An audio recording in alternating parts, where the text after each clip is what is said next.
we don't, when we save it, Dutch at the end. I want to save it to the bottom. That's on there. Yeah. All right. 3, 2, 1. Hello, everyone. Thank you very much for our kind of, I don't know, but what number is this? 4th? I forgot what number installment is. This is of the Zorich podcast. And we have a guest, Lisa Kelly, who actually is a classmate of mine from a couple of years ago. We were in school together, and actually, interestingly enough, I just remembered this, that you lived in the same dorm as my girlfriend when I was in college. I did. I lived in Siegfried. That is kind of crazy. And I have questions about Siegfried. Not my ex-girlfriend, but you know. Right. She is our guest, and she is the author of 3 books about Notre Dame. 2013, Echoes from the Endzone, The Men We Became. 2016, The Men We Became, More Echoes from the Endzone. And in 2019, Triumphs from Notre Dame, Echoes of Her Loyal Sons and Daughters. And she is, she contributes to One Foot Down as a writer. And you have a title, a claim to fame of being the best fan in the Big East. The biggest fan of the Big East, yep. Yeah, we'll also talk about that a little bit. And you are, I'm going to save kind of the best, what I think is the best for last. Wonderful husband, Jim, Caitlin, and Michael are your children. And you happen to be the wife of a zookeeper. Yep. So that's a really interesting bio that I cannot wait to kind of dive into it a little bit. But before we get started, I want to remind everyone that in case you missed this or you missed something we talked about, this will be on my YouTube channel at Chris Zorich 50. So let's kind of dive into it. One, how did you find out? What did you, when you were a kid? Was it osmosis? Like, where did you get this kind of excitement about the University of Notre Dame? So my dad is also a Notre Dame grad. He's class of 1965. So I was kind of born into it. I learned my first 4-letter word at 3 years old as my dad and grandfather were watching the Notre Dame USC game on Thanksgiving weekend. Of course. My mom came into the room to find me sitting on the couch, just, you know, giving my 2 cents worth. And she's like, "Are you not listening to your daughter?" So, you know, I come by it honestly. We lived in 5 states growing up, so we moved around a lot. And at age 10, we moved to Los Angeles. So we'd always go to the Southern Cal game. And I was in the stands in 1988, you know, that championship season. And we were in the end zone and Rocket ran a touchdown right at me. And that kind of sealed the deal right there. Wow, that's awesome. And then, so was it just kind of, okay, after that, hey, I want to go to Notre Dame? Or was it just kind of, it was kind of a given? Well, my dad was very good about making sure that I chose where I wanted to go to school and that he wasn't influencing me.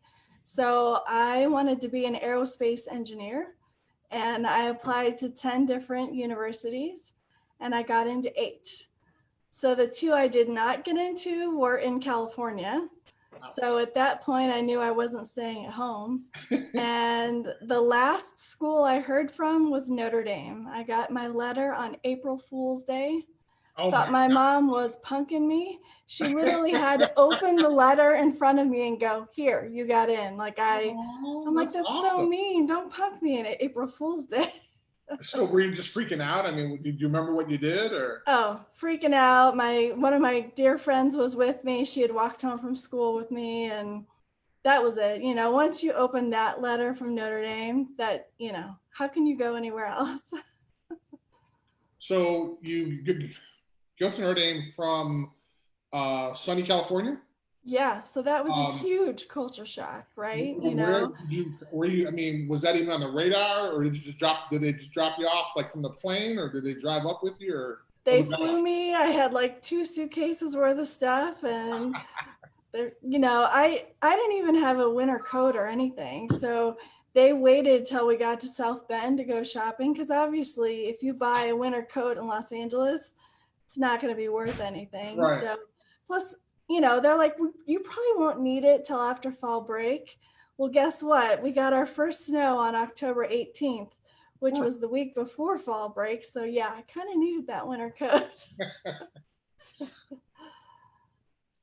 So did you finish majoring in aerospace engineering, or how was that? No, I did not. I made 1 year of that, called home in tears because I was failing physics. And the professor pretty much told me, you either drop this class or you're going to fail it. Like, there's no way you can pass this class.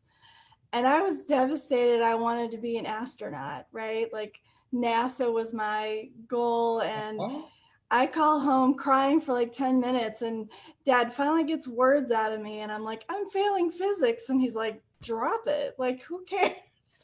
Aww. So I switched to business and I got a degree in marketing. So nice. Yeah. All right. So before you get your degree, you've actually had some success on Notre Dame's football field. I did. Can you share that with us? So I played flag football for my dorm, the inner hall football. So we were the Siegfried Slammers. Nice. We had a couple guys from Flanner were our coaches, and they would play Eye of the Tiger before every game. And so we won enough games to go to the playoffs. So the championship game was the Sunday, the day after the Penn State Snow Bowl. So the field was tore up. So we go in there at 9 a.m. My parents happened to be there for the Penn State game. Wow. So my dad took a whole roll of film of his baby playing football. Aww. And I was nose tackle and I sacked the quarterback. Nice. Do you have any of that footage? I mean, have you seen copies of the photos, or? I have a whole roll of film. They're on Facebook. So yeah. That is awesome. Wow. So have you talked to folks in that team? I mean, have you talked to anybody from around that time, or? Oh yeah, we're all still, it's, the Siegfried girls, we all get together at reunions. So we still talk, and, the little girl who was our quarterback, she was this tiny little thing, she and I are still friends on Facebook. So, we're a tight group. Yeah. Although now there's a bunch of boys that live in Siegfried. Yeah. So I was going to ask you about that. So how does, so obviously there was Siegfried, and what was the other one? I think Siegfried and Knott became guys' dorms. Yeah. Oh no, I'm talking about what were the women's dorms over there when we were? Pascarella East, Pascarella West. Yeah. And Siegfried and Knott. And then you had Flanner and Grace. Yep. Were the kind of the. So they moved the guys out of the towers into those women dorm, and then they moved the women to the new dorms over by the bookstore. Oh, really? Like Welsh Family Hall and over there.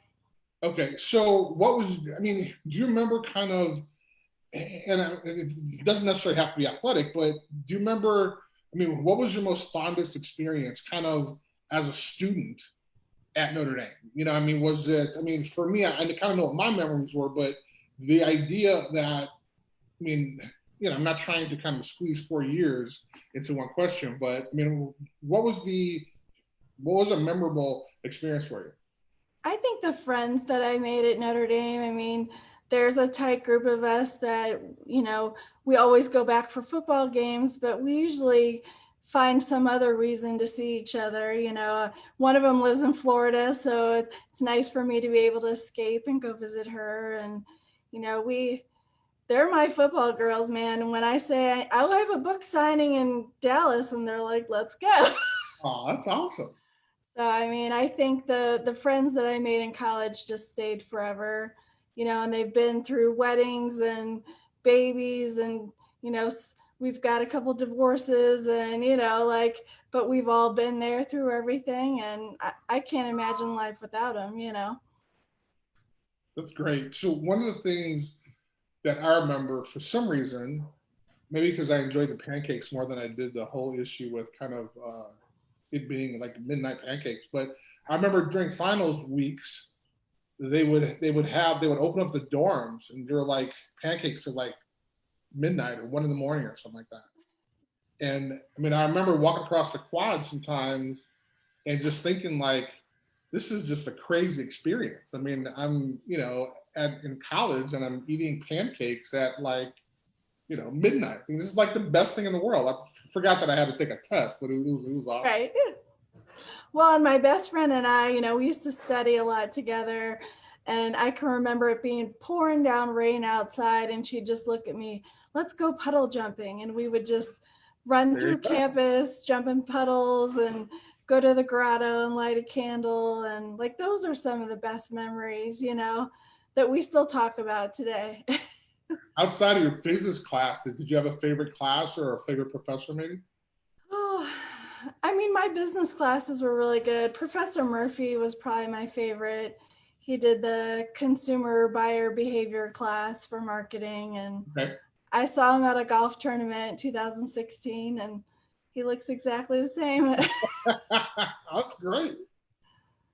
So let's kind of transition through. I mean, again, I want to kind of fast forward your 4 years there at Notre Dame. So you're not graduating. You're gonna leave Well, Notre Dame. first I have to tell my favorite Chris Zorich memory from college. Uh-oh. Okay. Uh-oh. So my parents were visiting, and it was like a not football weekend, and we were walking across campus, and I don't know if I think you had friends with you, and you're walking across campus, and my dad's like, there's Chris Zorich. And I said, oh, I'll introduce you. So I introduced you to my dad, and he was so excited. And, you clearly had somewhere to be. And my dad would have talked for hours. You were so nice. Like, you listened and talked back, and finally you very politely said you had to go, but like, that was one of his favorite memories of people Aww. he met on campus. And my friends used to joke when he would come to campus that he had the permagrin on, like there was a perma cloud in South Bend because it rained all the time, but he definitely had the permagrin every time he came. So I think meeting you is definitely on his top 3 of people he met when I was there. That's awesome. I mean, I remember kind of, and I thought what was cool about Siegfried. I mean, I had a girlfriend in there, but like, I would go to mass there sometimes. Yep. And I think that was, even though I'm not Catholic, but I think that was kind of really kind of a cool spiritual moment. And all the dorms had them, Right. but I think that's one of the things that I remember the most about kind of the camaraderie that happened. And maybe not at other colleges because of the religious part of being at Notre Dame, the idea that you actually could go to mass with, your dormant, feet on the floor, your roommate. And I thought it was great. I mean, I thought it was a little weird at first because I'd never gone to church when people were in pajamas and stuff. Right. But, it was shorts and t-shirts, it was kind of different for me. But overall, it was kind of an interesting experience because the idea that you had, kind of you were able to worship with, friends and family, basically, I thought was great. And they kind of modeled it for the students. So it wasn't necessarily at Sunday at 9 o'clock in the morning, although they did at mass at 6 o'clock time. It was more like Thursday night or Sunday night at like 11 or like at 10, which is great for a college student, so. Yeah. Well, and when I got to Notre Dame, I was not Catholic. My dad was Catholic, but my mom was Lutheran. And so she raised me in her church. Okay. And when I got to Notre Dame, I just fell in love with it. So one of my roommates became my sponsor, and I took the classes, and I became Catholic my junior year. That is awesome. They confirmed us the weekend before Easter. So we go to the basilica, and all the priests come in, the concelebrants, and you want to know who confirmed us? Ooh. Father Hesburgh and Father Joyce. Are you serious? That's awesome. They walked in, and I'm like, are you kidding me? That is awesome. It was incredible. That's a great story. So my dad, my mom was kind of mad that I became Catholic. So she didn't let my dad go. And he sent me a rosary kind of as my gift. So I Okay. have a rosary blessed by Father Hesberg. So That's awesome. yeah. That's great. Wow. Okay, so now, so thank you for your dad and my story. So the idea that you're now graduating, you're now leaving school, and I mean, were you going to get a job in big marketing? I mean, did you have something lined up, or I mean, what was that experience like? Well, coming out of college in 93, the job market was terrible. So I didn't even find a job till August. I took a job at the Better Business Bureau because in the summer of 93, there was a big flood in St. Louis. Okay. So the Mississippi River had a 100-year flood. And so a good portion of St. Louis was underwater. Wow. So the Better Business Bureau was doing all kinds of investigating reporting. So I did that for a year before I got my first advertising job. So, it took a while for me to get my foot in the water for a marketing job, but I got there. Okay. So I mean, where did the idea come to write? And I guess another one, maybe specifically about Notre Dame. I mean, were you a writer, a strong writer before, or was this just, I mean, what was your idea behind the books?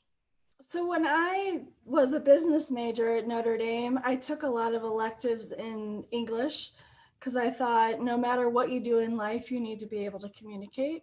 So I kind of filled all my electives with a lot of writing classes.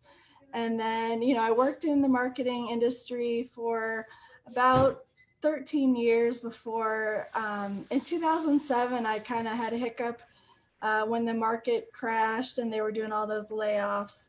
I got laid off. So it was about 2009. I decided, okay, I'm going to build my toolbox in my marketing kit. And so I added some social media and a blog just to kind of see what other ways there were to promote, right?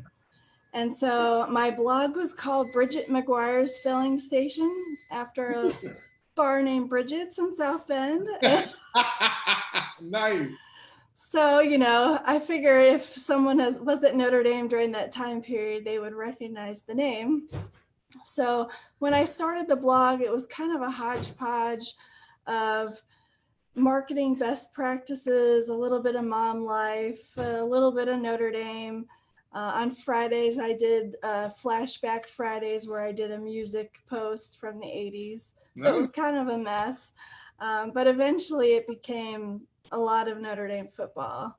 Okay. So in 2011, I got reached out to on Twitter. This advertising agency said, hey, we're running this contest. It's a blogging contest for the biggest fan of the Big East Conference. So it was all wrapped around men's basketball. They picked one alumni blogger from every school in the Big East Conference.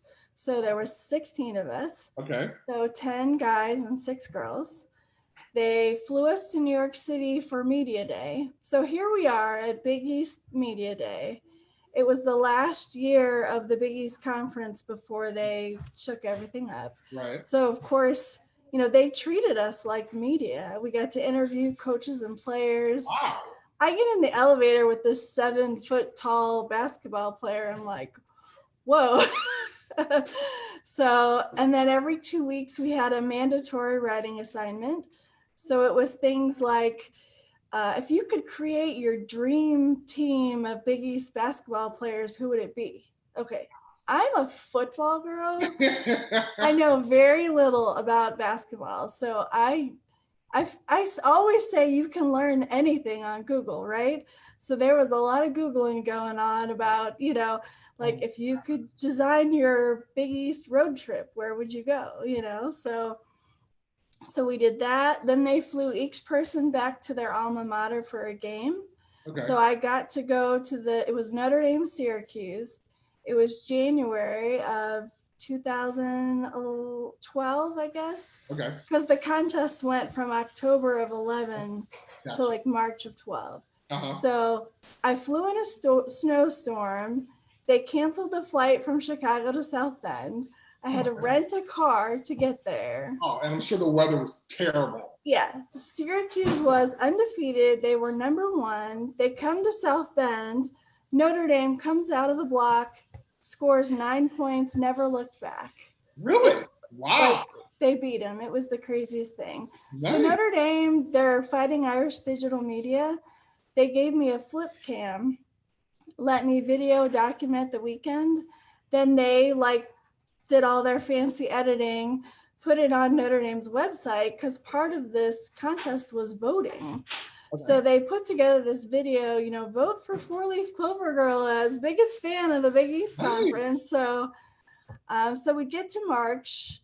They announced the Final Four. It's me and 3 guys. It's St. John's, Villanova, Cincinnati, Notre Dame. Okay. And then, they're reviewing our body of work to crown the winner. So what I did differently was every time Notre Dame played a school in the Big East Conference, I would interview my fellow competitor with my 5 questions, which were like, how did you become a Big East fan? What's your favorite rivalry? What's the best game you ever went to? And because of that, because of all the extra work I did, they crowned me the winner. Nice. So they flew me to Madison Square Garden, and on center court, I got the keys to my brand new Volvo. What? That's awesome. Yep. So that was kind of what launched me into really getting serious about writing. Okay. So I became much more aware that the media likes to focus on the negative stories. So, this was about the time when this was almost the Manti Te'o stuff. Okay. Golson had trouble with class and had to sit out a semester. Right. You always hear all the negative stuff, but there's so many positive stories that just don't get told. Sure. So I reached out to Oscar McBride. I'm like, hey, I have this idea. I want to write these stories kind of a Where Are They Now, where we tell how did you get to Notre Dame? What was your experience like? And then where did your life go after sports? Okay. So Oscar was kind of my guinea pig. He was the first one. What? He was the first one? He was the first one. Oh, nice. Okay. So his story I ran on my blog. It had about 3,000 page views, which was a lot because, when I started that blog, I thought I was writing to 2 people, right? So to have 3,000 page views is phenomenal.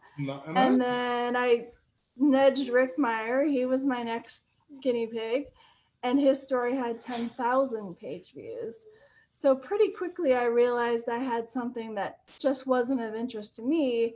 It was interesting to a lot of people. Sure. So between May of 2012 and January of 2013, I interviewed 32 football players.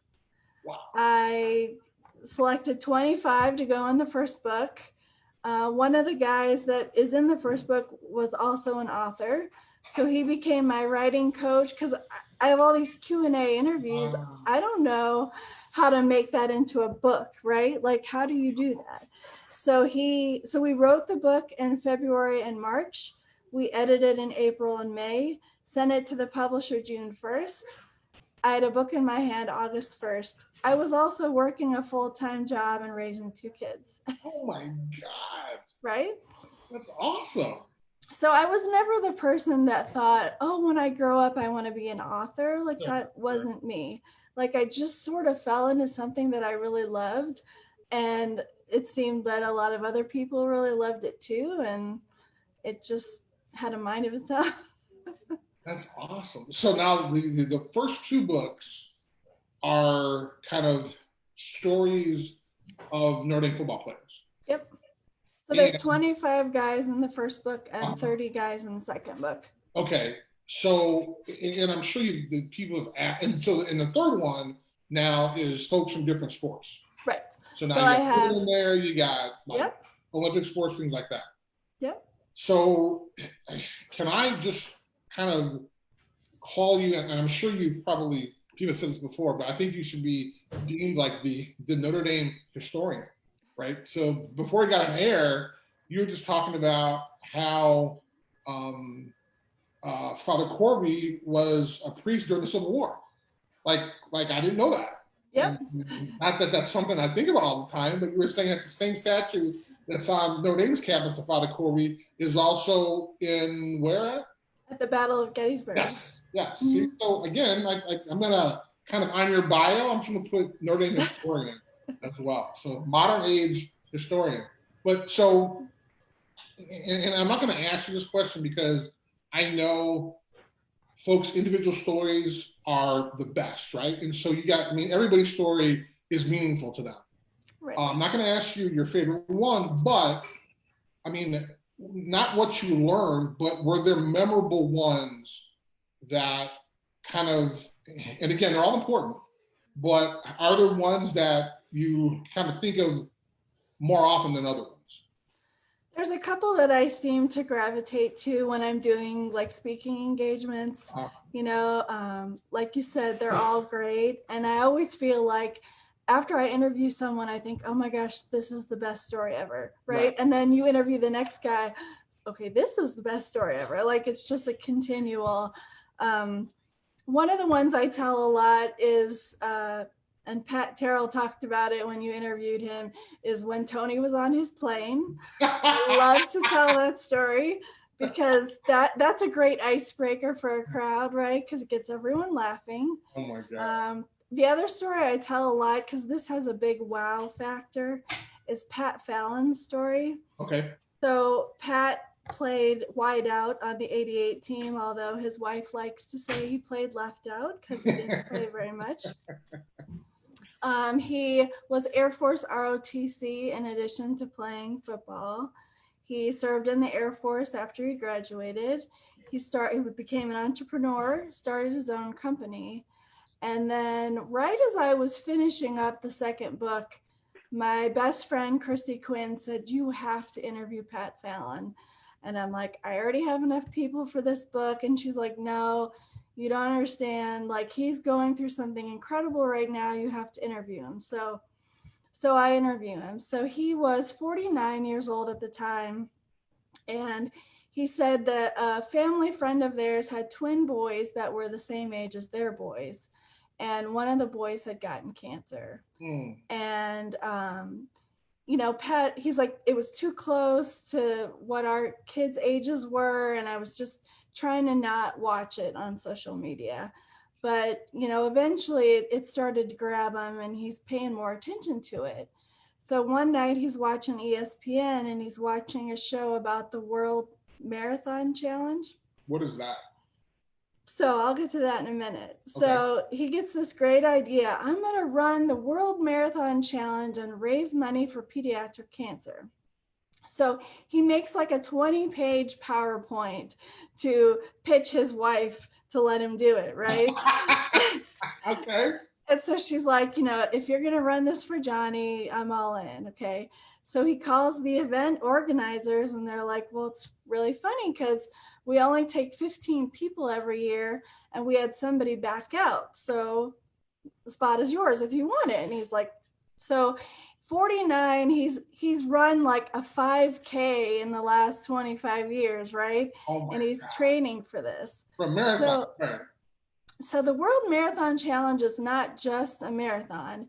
It's 7 marathons on 7 continents in 7 consecutive days. Wait a minute, hold on, time out. What? Yep. So they start in Antarctica. It's like negative 5,000 degrees, right? So he runs the first race in like 5 hours and 45 minutes. Oh my God. Probably his first marathon. Yeah. Outside of practice, okay. Right. So they have to run him in a certain time frame to catch the flight to get to the next place, right? I didn't even think about that. So then they're in Argentina, then they're in Miami, then they're in Portugal, okay? And they're all kind of in that 5:30, 5:20 range, okay? So he gets to the 6th one and they're like in Dubai. And well, let me back up a little bit. So the races were like in February, and on Christmas Eve, Johnny passed away. Oh, oh, So he decided he was going to continue on with it because he wanted to do it for the family. okay. So right before the sixth race, his wife calls and says, the family's having a really hard time today. We need to pray over this, and you need to run for Johnny today. So, and of course he's running for Johnny every day, but she's like, today you need to focus, right? So he runs prayerfully with Johnny in mind, and he runs race 6 in 4 hours and 19 minutes. It's the fastest he's gotten so far, right? He's exhausted, like he's only slept 18 hours in 2 days, and 6 of them were on a plane, and it's crazy, right? So they get to the last race, they're in Australia. And now the people who are running with him are these crazy ultra runners. 2 of the guys are Marine Corps guys. Like, these are hardcore people. So he tells the one guy, I want you to pace me. I want to run another 4 hour. And the guy's like, okay, Pat, Right, exactly. So the last race is an out and back. So you go out 13.1 miles and then you come back 13.1. Okay. So they're like, the way those races work is one way you're usually the wind at your back. And then when you come back, now the wind's in your face. Okay, I didn't think about that. Okay. So when they do the out, the wind's at their back. So he's like mentally preparing himself for, it's going to be in my face when I turn around. They turn around, wind is now shifted and it's at his back again. Okay. Really? Okay. So they stopped giving him his times, and he's super frustrated because he's like, you're supposed to be timing me and pacing me, and no one's telling me anything. And now he's just mad, right? So they get to the last mile. They hand him a Texas flag, an American flag, and they tell him, run as hard as you can. So he's got his flags. He's running as hard as he can. He crushes the finish line, 3 hours and 53 minutes. What? He broke the 4 hour mark by 7 minutes. Johnny was 7 years old when he passed. He ran 7 marathons in 7 days in 7 continents, and he raised $77,000 for pediatric cancer. Oh my God, that's cool. And I have goosebumps just telling it. Like, I got goosebumps. Oh my God. So as I take notes as I'm doing these interviews, and I paused, I got quiet, and he's like, why are you quiet? And I'm like, I'm on page 7 of the Word doc. No. Yeah. Oh my gosh. So, like, trust me, all the stories are fantastic, but that's one that makes everyone pause, to be 49 and to do something like that. And so many of the guys are doing such wonderful things in their communities, which is a big reason why I want to tell these stories, because people need to hear this, it's important. So, and I enjoy telling the stories, and I've met so many awesome people. So how about, I know, so the latest book has kind of the loyal daughters. Mm-hmm. So can you share a memorable story from one of the young ladies you were able to profile? And yeah, I mean, the ladies are great. Kind of what I learned from the women, and I didn't really expect this, was that most of them didn't have an opportunity to play professionally. I mean, you're talking about women who graduated 20 years ago. Yeah. There wasn't the WNBA or any of these opportunities. And so they had to excel in life and in their careers, sure, which they all have. I mean, one of the ladies I interviewed is Karen Robinson. She played in Muffet's first class at Notre Dame. I remember her, yeah. She just donated $5 million to the endowment for what was Muffet's salary. I mean, she did pretty well in life. And one of the girls, Denise Chabot, she was in my class. She was a soccer player at Notre Dame, and she was in a near fatal car accident and survived. And she's now the CMO of XM Sirius Radio. Wow. That's I amazing. feel like I've totally underachieved in life. Right. When you listen to your friends, that's amazing. So, I mean, I really enjoyed telling the women's stories. And I think eventually I'll probably just do an entire book of women. You know, there's so many sports, golf and tennis and basketball and field hockey that you could get into, track and field. You know, Molly Huddle is in the new book, and she's an Olympian, and it just, and Shannon Box, she's in the new book. She's a soccer player, World Cup Olympian. I mean, they're all fantastic. So it's been a lot of fun. So, what was were you able to find kind of an underlying theme throughout all three books? I mean, was it, was it Lou Holtz's trust of commitment? Was it, kind of seeing the transformation from coming in as freshmen and leaving as senior adults and being able to kind of change the world? I mean, were you able to see kind of a theme throughout all three books? Yeah. Yeah, the theme that we kind of developed in the first book that's continued on is the idea of the Notre Dame value stream. Okay. It's, you know, when you come to Notre Dame, the values that you learn both in the class and on the field is kind of what molds and shapes all of us into the people that we've become. You know, that's how the men we became kind of became that little catchphrase, because what they learned at Notre Dame molded them for what they became in the rest of their lives. And that Notre Dame value stream sticks with you. And yeah, none of us are perfect, right? We all make mistakes, but you learn how to deal with adversity, how to dust yourself off, how to get back up again and keep moving forward. And I think that Notre Dame family is with you for your whole life. Sure. And, you know, I think that that's super important. So, you know, we always talk about that value stream, and you're always trying to live up to that. And yeah, we may stumble, but you get back up and you keep going on the course. That's amazing. Well, and it's also kind of cool to see that.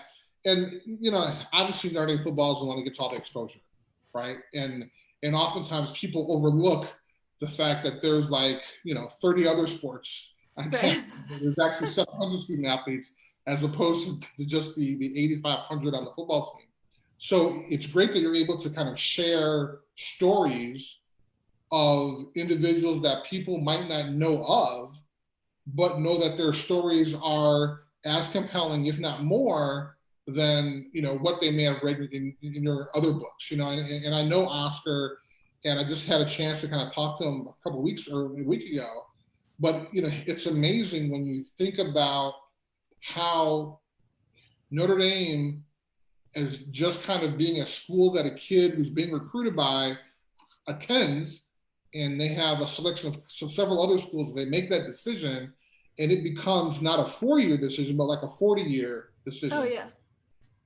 And Oscar is very special to me because he was the one who really pushed me to move forward with the book. Like, being that he was my first interview, he was my cheerleader, he was always there. Like, I always thank Oscar. I said, I wouldn't have done this without you. And he's like, oh, you give me too much credit. But really, he was the one that, a lot of times you have to have someone believe in you until you can believe in yourself, right?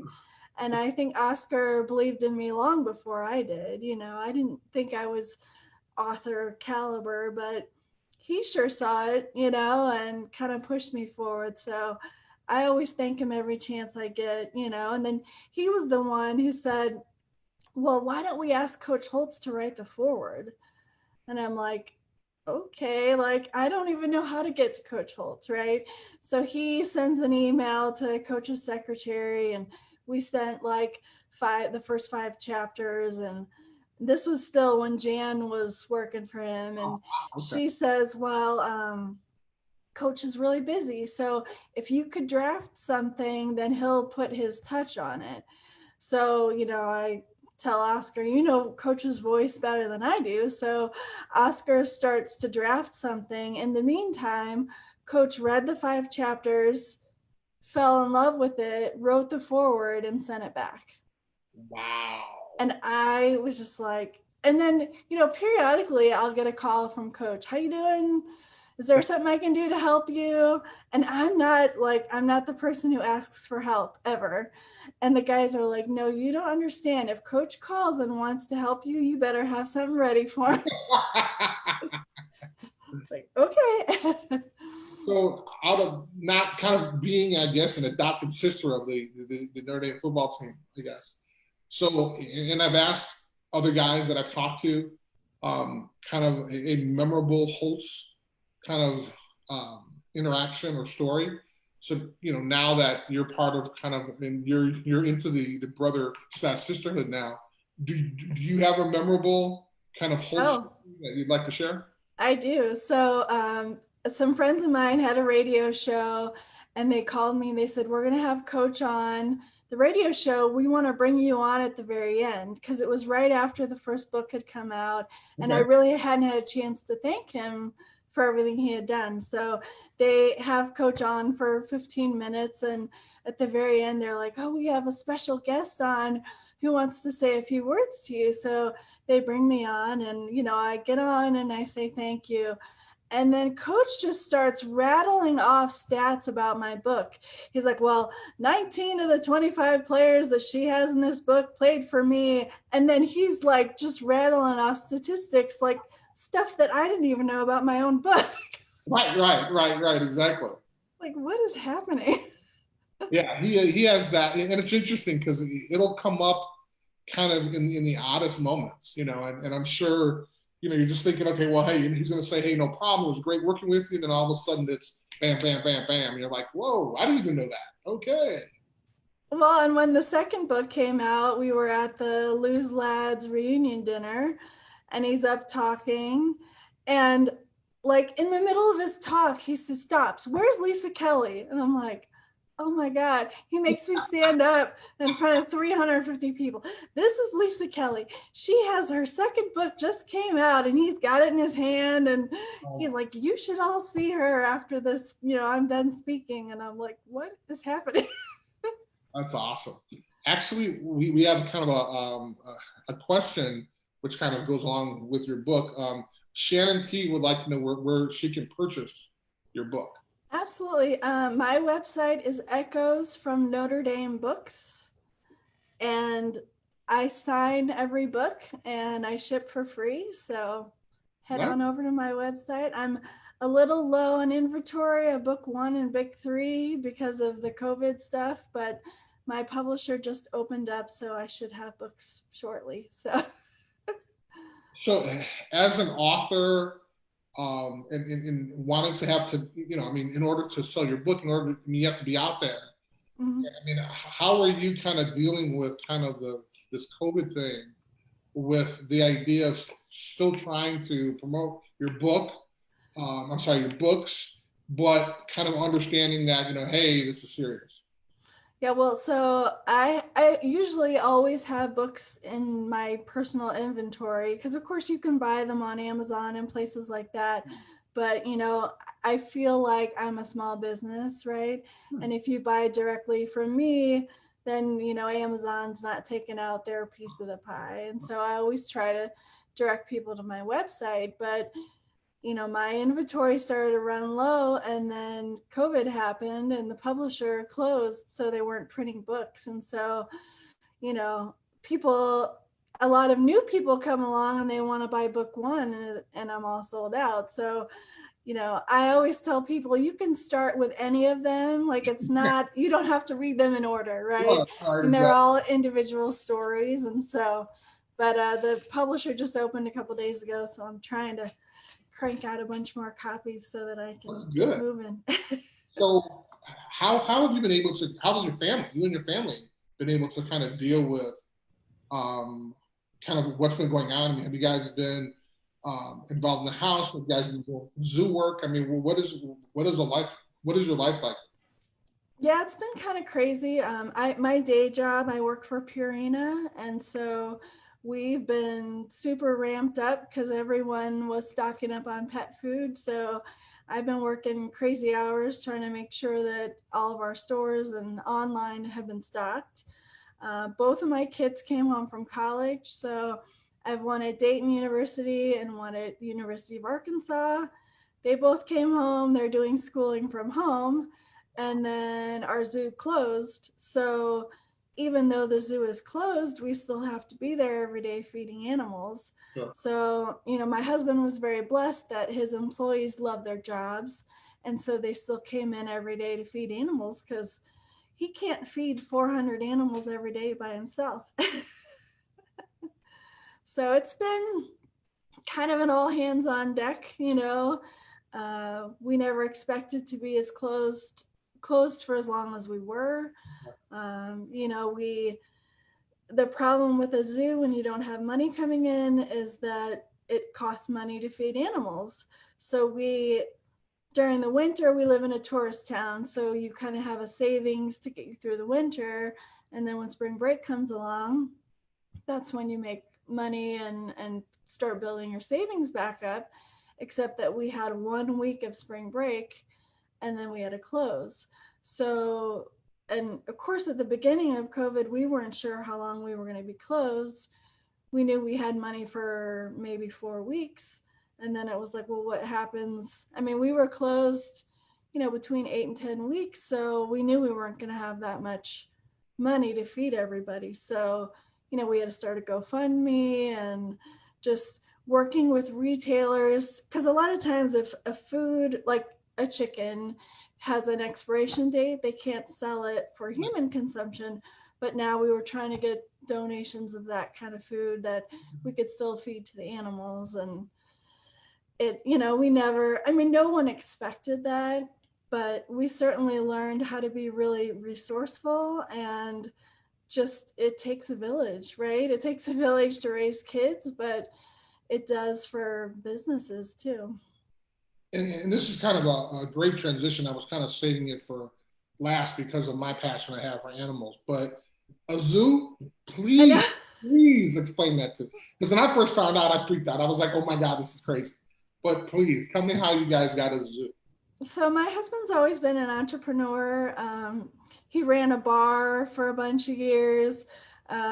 He built haunted houses for 25 years. So we owned 3 haunted houses in St. Louis, and he built them in like 40 countries all over the world. The haunted houses were on the Travel Channel, National Geographic, how it's made. Like he had one of the top 10 haunted houses in the whole country. So he's a very good entrepreneur. Okay. So he met this guy at a haunted attractions convention who had a haunted house in Branson, Missouri. So we went down to Branson to visit the haunted house. And the guy says, well, I also have this like zoo, exotic animal park, you should come check it out. So we go check it out, and my husband's like, this is fantastic. Like he's got an eye for, this is a business that has a lot of potential that it's not reaching. I mean, we had a fireworks stand. I can't even tell you the things that we've done in the years. It's crazy. Okay. So he comes home one day and he says, I think I want to go into business with this guy. Like I'm going to buy the business and do the business part, and he's going to be the animal guy. So I always thought this was going to be like a behind the scenes type of thing. Like I never thought. So he bought it in like 2011. We still lived in St. Louis. He was kind of going back and forth. So then about a year into this, the guy decides he wants to get out of the business. No. So now he loses the animal guy, and it's like, okay, well, now we have to hire staff that has this expertise. It's not like, line handlers or, something you find on Indeed.com, right? How do you do that? So, he was spending a lot more time. So as I'm writing the first book, he's like in Branson trying to run a zoo. So like it was kind of crazy time for both of our careers. And then when our youngest graduated high school in 2018, he's like, we really need to move to Branson and be kind of more hands-on. So I go to my boss and say, so how do you feel about me working remotely? So Purina said, yep, they Oh, let me, I work out of my house 3 weeks a month, and then I go back to St. Louis 1 week to kind of shake hands and kiss babies and make sure they don't forget about me. right. And so then the zoo was going so well here, he decided to open a second location in Stanton, Missouri, which is about an hour outside St. Louis. So, like we didn't have enough on our plate. So, we have over 400 species of animals from, we have lions and tigers and bears. Oh my. We have sharks and stingrays, alligator, crocodile, wolf, dingo, lemurs, kangaroos, kinkajou, things that I can't pronounce. So, I mean, what's the like? I mean, honey. I mean, did he blindfold you? I mean, like, was it like, hey, ta-da? I mean, like what? I mean, did you walk up going, what the hell? I mean, what was the? I can't imagine. I mean, It's just crazy because I always tell people I never thought I would be a zookeeper's wife. I mean, this most guy's guys awesome, but a zookeeper. most guys have a midlife crisis and buy a fancy car. Mine bought a zoo. Like, who does that? But, some things that I've learned, like the big cats are my favorite.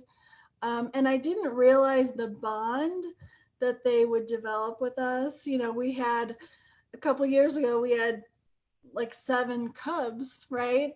And so now these lions and tigers are 2 years old. And if I go over there, they get so excited to see me. Like, they just run over to the fence. They don't understand that I can't get in and Right. play with them anymore.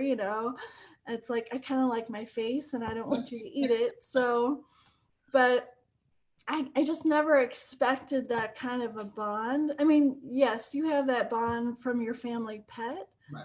but these are wild animals, and it's just kind of mind blowing to me, just the bond now that we have with all these animals. So now you guys have done some modifications to it for kind of, and I don't know if that was planned before or since you guys were shut down, you guys just said, hey, you can do some stuff or. He just figured while we were closed, it was time to, hey, we got 2.5 months to make some modifications. So, he's the kind of guy where if he sees something for sale, he's going to buy it. He doesn't know what he's going to use it for. So he had bought this playground equipment and came up with this idea to build a lemur playground. So the lemurs now have all this playground equipment, and then we can have the people go in and feed the lemurs and play with them a little bit. So that's like our newest. I think you actually said the name. It's Branson's Wild World Animal Adventure Park and Aquarium. Yep. Right? Yeah. So, And then our second location is Wild Animal Adventure, and that's the one in Stanton, Missouri. So it's on Highway 44 where the Merrimack Cavern is, which is where Jesse James' hideout was. there you go. All right, and then the website for Branson is It's bransonswildworld.com. okay, and then can they get to the other? Yeah. Okay. Yeah. So okay, so now love animals. So now an aquarium as well. I mean sharks. I mean We have sharks, stingrays, sea turtle. Yeah. this is why I'm so fascinated by this. I mean, I'm kind of a nerd about this stuff, but like again, I'm naive, don't know anything. What do you like? What do you service? What do you feed like a shark? I'm not totally good. I know that they eat smaller fish, but I couldn't tell you exactly what kind of fish it is. So Okay, I'm not super involved in that. And I just watch movies, so I know that they eat chum or something like that. So like, Yeah. I mean, I can't imagine the labor that goes into having to feed. I mean, 400, and that was just species, right? I mean, you guys got to have over 400 animals, but Yeah. the idea that, I mean, it's mind blowing to me. It's just my, and that's, I mean, I'm so excited because that's It's like the coolest thing for you. It's like, yeah, it's a Tuesday, Chris. I'm like, Right. you don't understand. It's awesome. And then so it looks like, because I was on the website, it looks like the dingoes is kind of a pretty popular attraction. Yep. You can get in and play with the dingoes. They're just like, they're the happiest creature I've ever seen. You go in there and they just wag their tails and they kiss you and they howl, and they're just the most fun, playful animals. So the kids just love it. It's a big hit. So, again, I don't know that much about animals. I'm sorry. So, dingoes are Australian dogs, It's or a New Guinea singing dog. So that's okay, where the howling comes from, because they okay. sing. So yeah. So you happen to fall into kind of like, not only are you a Notre Dame historian, you now have this kind of new knowledge of animals from around the world. It's crazy. I know.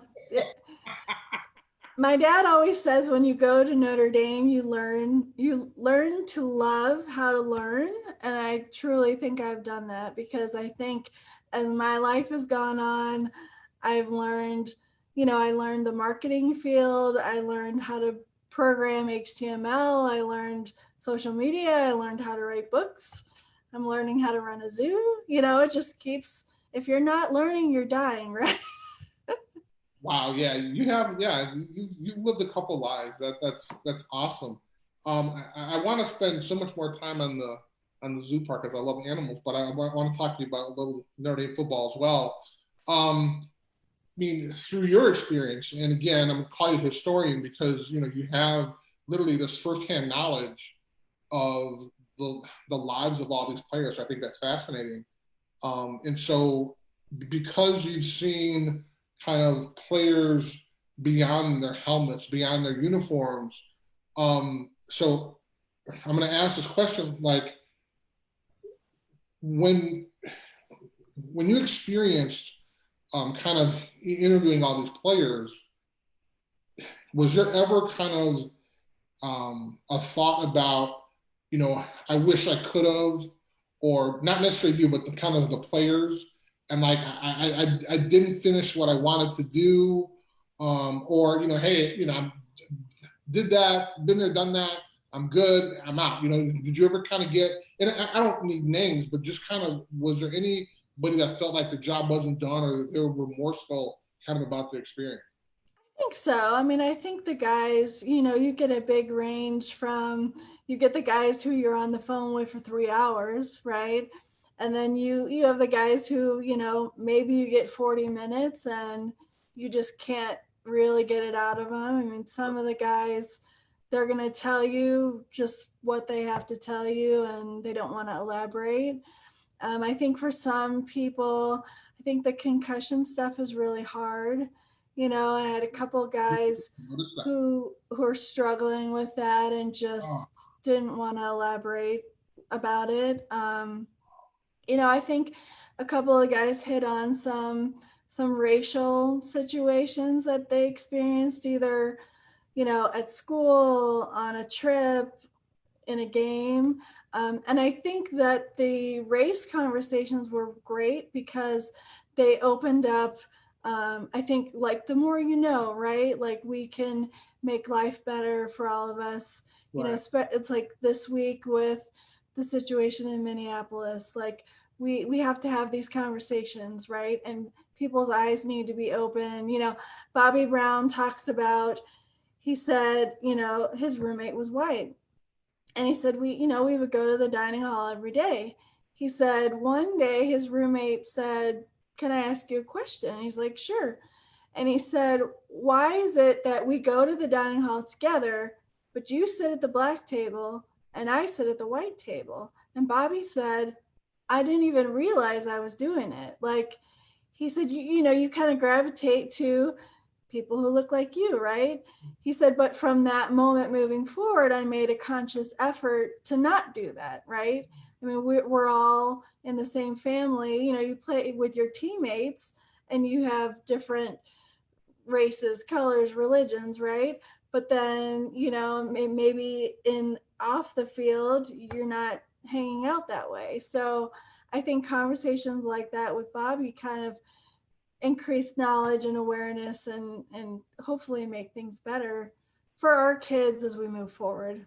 Sure. And that's why I think that, I mean, I'm a huge fan of your books because it goes beyond what people see these players as, right? Yeah. Because all they see them as a number and someone wearing a gold helmet. And very rarely will you have a chance to find out, more about them as individuals. And at the end of the day, you're talking about, possibly a 3 or 4 year career. Yeah. And I'm sure, I know that there are guys that's interviewed that never played professionally. And, you talked before about the individuals in Olympic sports who didn't have those opportunities, but their stories are as great, or if not greater than, or I'm sorry, not necessarily greater, but you hear kind of the same passion. Yep. And some of the stories, not every story is a happy, positive, rainbows and unicorns, right? Like, some of the stories that we've told have been hard stories to tell. And I've always made sure that the guy gives their blessing, right? Because I want to make sure that they're happy with the story, that I'm not harming any individual and I'm not harming the university. Like, there's a way to tell a hard story and teach some lessons and not do any harm. Alvin Miller talks about he had been approached by an agent. He still had a year of eligibility. He didn't realize that once you signed with the agent that you lost that. They kind of swindled him into signing. And so when he went back to say, okay, I want to stay for my last year of eligibility, and then he couldn't, and Father Hesburgh did everything he could. They took him in front of the NCAA to try to get that year back, but he couldn't. Okay. And he said, as a young man, it was devastating to him that he made a mistake that just followed him. He said, in the infancy of Google, when you Googled his name, this scandal came up. And he's like, that's what was connected to me, was not my education, my career at Notre Dame, but one poor choice now travels with me. And of course, now he's a football coach. His wife is the principal at Kirkwood High School, and the track at Kirkwood High is named after him. And he's so involved with the youth in the community. He's like, now looking back as a 50-something, I understand that was just a small blip in my story. But as a 22-year-old man, he's like, I was devastated. I thought my life was over. sure. So I think through a lot of these stories, we've taught lessons, and I always ask each player, hey, what's your advice for a young athlete looking to play at the Division I level? Like, what advice do you give them for sports and just kind of life beyond? And so every story ends with these little lessons and words of wisdom, and I think that's good too.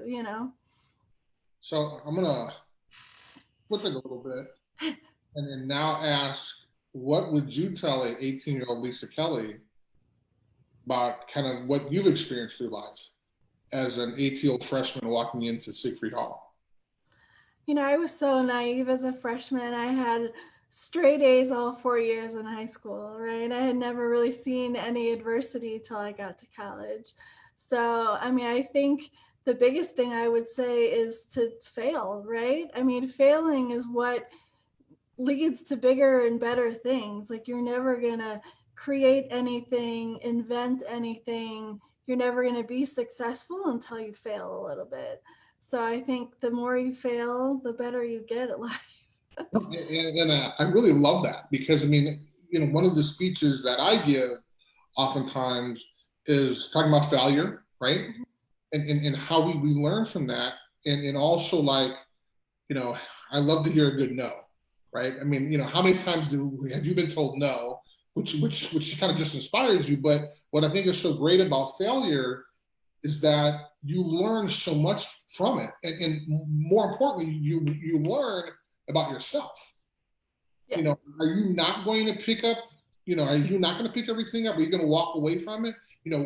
How is this failure going? How are you going to learn from this failure? And I think that's a great response. And I'd rather hear a no than to just be ignored. Like, tell me no and let me move on. Don't just leave me hanging, right? Like, I get that my passion is not going to be everyone's passion. So if you're not interested, give me the no and let me move forward. No, you're right. You're right. So, last kind of question, and we can kind of wind it down a little bit. What do you think? Again, you're my Notre Dame historian here. Um, what do you think the college football season at Notre Dame is going to look like in 2020?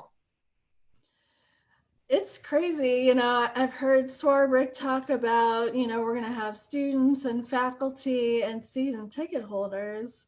I don't know like what the number is. Like, I don't know how many season ticket holders we have. So I don't even know that they're going to get all season ticket holders in. I don't know how you social distance.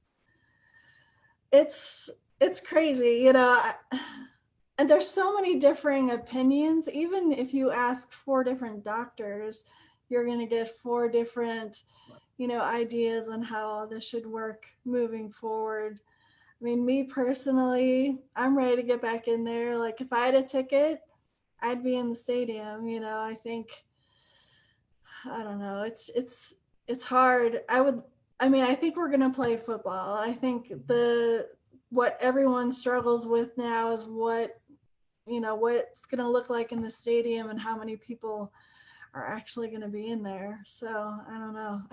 So, a couple days ago, Father Jenkins, who's the president of Notre Dame, had a op-ed piece in the New York Times, and basically kind of outlined why he believed Notre Dame should kind of open the doors and start classes.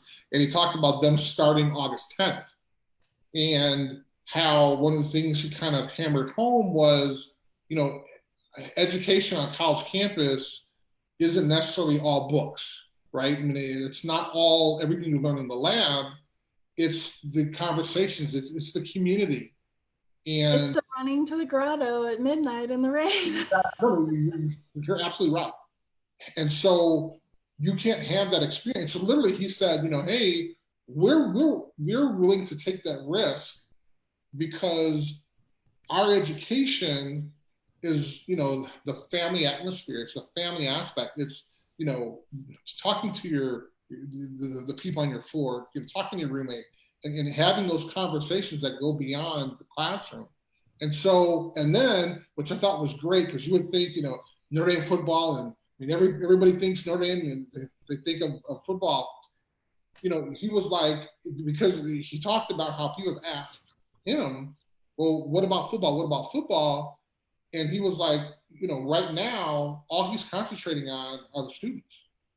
And I thought that was a great pitch. I mean, it obviously sounds good, but understanding that, I mean, beyond people scoring touchdowns and people in the stands and everything, you have to take care of your students first.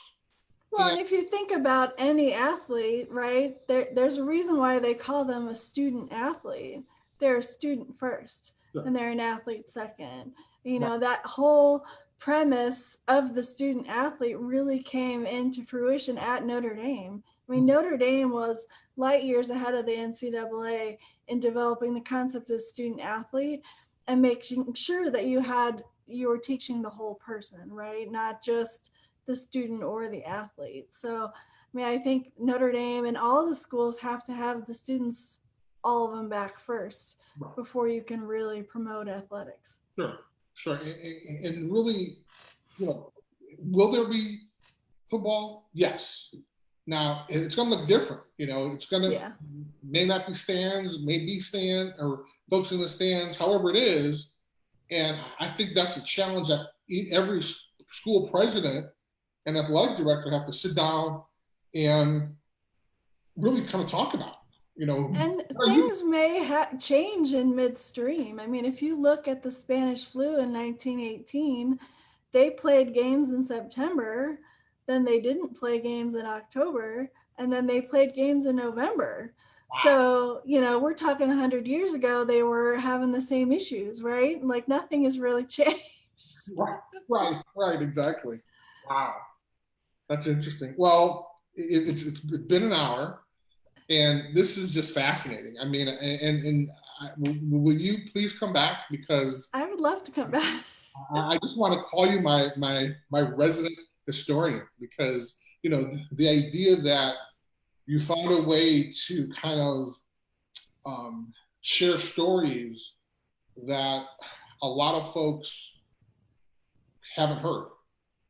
And, when you find out not only why somebody chose Notre Dame, but you find out 10, 15, 20 years later that they still have that same passion about Notre Dame. I Yeah. think that's fascinating. And I'm a huge fan. And the idea that, you're able to pull that out of these individuals, because you've walked the walk, you've been on campus, you've had to study.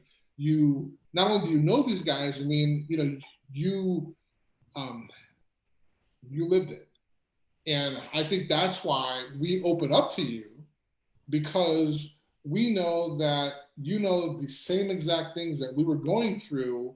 You saw on campus. Now, yeah, you weren't in the locker room with us, but you were able to see us in class. You're able to see us outside of practice. I mean, and those are things that you're able to build that trust, and that's why, I mean, I think you have fascinating stories, and the idea that we're able to kind of open up to you, I think is really special.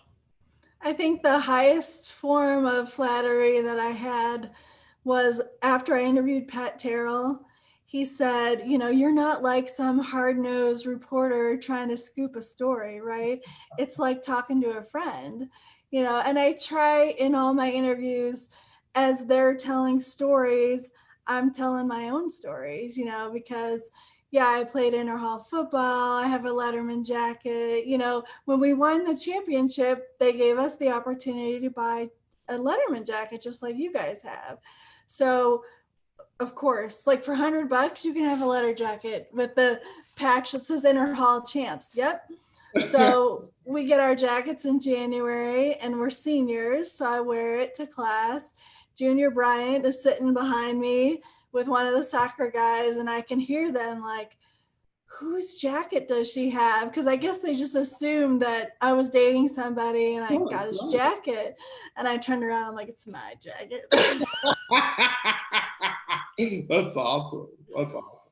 So I just, I want everyone to feel super comfortable, and we're all family, and they tell some stories and I tell some stories, and at the end of the day we walk away with something that's really special. So I just really enjoy sharing all the awesome stories from Notre Dame, and what everyone's doing beyond, because I think it's equally as important as what you learned at school as what you learned in life, Absolutely. So it's awesome. Like if you would have told me 10 years ago, I would have 3 books done, and I'm working on like 2 or 3 more books, and I would have told you were crazy. Right, exactly. And on a Zoom. Oh my God, yeah. Right. So is there anything you can tell us about maybe upcoming projects, or what you have going on at the zoo for the month of June coming up, or something like that? Yep. I mean, we're just, doors are open at the zoo. We're letting everyone in, and we're being socially distant and all that good stuff. So we've had some really positive response with how that's going. So that's great.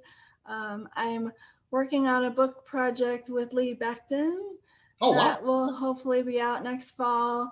I'm working on a couple projects with Tavon Coney.